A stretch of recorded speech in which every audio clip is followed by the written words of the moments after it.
ওম শান্তি। ৩-৪-২০২৪ প্রাতঃমুরলি বাপ-দাদা মধুবন। বাবা আজকে বললেন, মিষ্টি বাচ্চারা বাবার স্মরণে সর্বদা উৎফুল্ল থাকো, পুরনো দেহের ভাব ছাড়তে থাকো, কারণ তোমাদের যোগ বলের দ্বারা বায়ুমণ্ডলকে শুদ্ধ করার সেবা করতে হবে। আজকের প্রশ্ন হলো, স্কলারশিপ নিতে গেলে অথবা নিজেই নিজেকে রাজ তিলক দেওয়ার জন্য কেমন পুরুষার্থ চাই? বাবা উত্তর দিলেন, রাজ তিলক তখন প্রাপ্ত হবে যখন স্মরণের যাত্রার পুরুষার্থ করবে। নিজেদের মধ্যে ভাই ভাই মনে করার অভ্যাস করলে নাম রূপের ভাব চলে যাবে।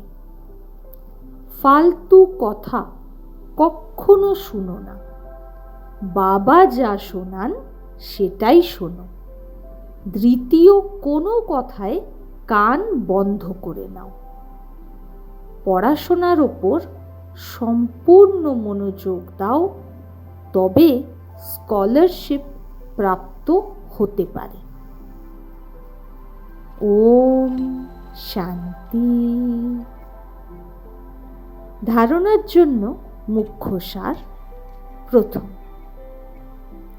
অসীম জগতের পিতার থেকে সার্চ লাইট নেওয়ার জন্য ওনার সহযোগী হতে হবে।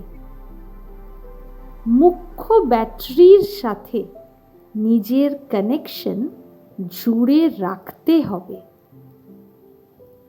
কোনো কথায় সময় নষ্ট করতে নেই। দ্বিতীয়,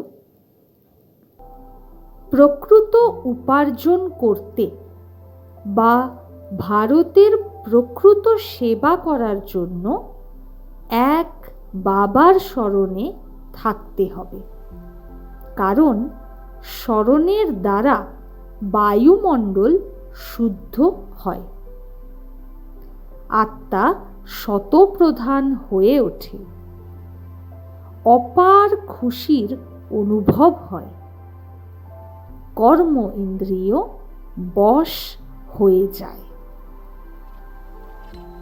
আজকের মধুর বরদান হল, স্বপরিবর্তনের দ্বারা বিশ্ব পরিবর্তনের কার্যে হৃদয়ের পছন্দ মতন সফলতা প্রাপ্তকারী সিদ্ধি স্বরূপ ভব।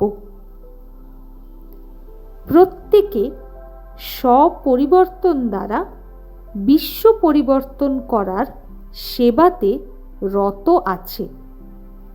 সকলের মনে এই উৎসাহ উদ্দীপনা আছে যে এই বিশ্বকে পরিবর্তন করতেই হবে, আর নিশ্চয়ও আছে যে পরিবর্তন হবেই। যেখানে সাহস থাকে সেখানে উৎসাহ উদ্দীপনাও আছে। সব পরিবর্তনের দ্বারা বিশ্ব পরিবর্তনের কাজে হৃদয়ে পছন্দ মতো সফলতা প্রাপ্ত হয়, কিন্তু এই সফলতা তখন প্রাপ্ত হয় যখন একই সময় বৃত্তি, ভাইব্রেশন আর বাণী তিনটি শক্তিশালী হবে।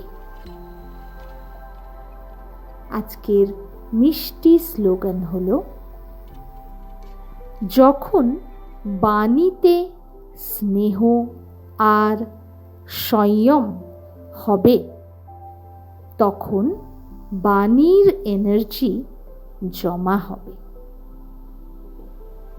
शुक्रिया मीठे शिव बाबा। ओम शांति।